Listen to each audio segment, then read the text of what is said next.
Hi, my name is Calvin Parnon, and this is another video in my basic trap series. Today we're going to be looking at a trap that arises from the Budapest gambit, a much more active response to d4 than others for black. Here are the first few moves of the opening. So right now this looks pretty standard. Black generally plays g6, bishop g7 and castles, and then goes into a king's Indian, or plays e6 and then d5, and he counters in the center with a balanced position. However, if black wants to mix things up, he might play the move e5, a very aggressive counter gambit. Then after d takes e5, knight g4. This knight looks awkward, except the position of it can't really be taken advantage of at the moment because it can just take on e5. Therefore, white's best option is probably to defend his pawn with either knight f3 or bishop to f4. Today we're going to be looking at the bishop to f4 line. After bishop to f4 and knight c6, black is continuing to attack the e5 pawn, and white's going to defend it again. Now black is faced with a small problem. He wants to move his queen to e7, but doing so would block in this bishop on f8. Therefore he uses this check to gain a tempo and allow his bishop to be free so that it isn't blocked in by the queen.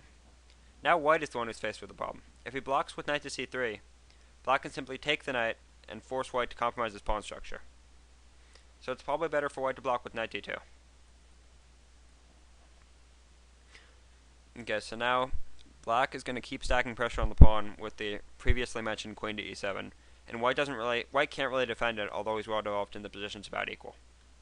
White's best move here is probably e3. The idea is that after e3, knight takes, he's going to move bishop to e2, and after castles and castles, we have a pretty even game. Note how black has a slightly better pawn structure as opposed to white's, except this bishop is going to take a few moves to develop, and he's probably going to have to trade off this bishop, maybe even right away. So now white has the two bishops, but black has a better pawn structure and the position is about even. Let's go back though.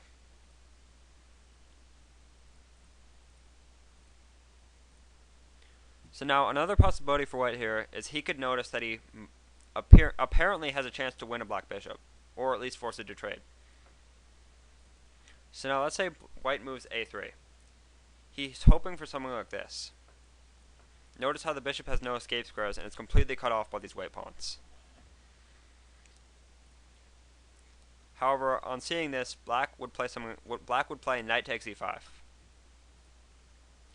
And now, this is still relatively even, although it might be a little bit better for black.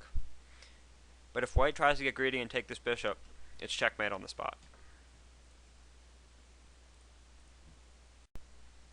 The thing is that although this appears like it's rather unlikely and that they wouldn't take the bishop, this trap actually occurs much more often than it appears that it would.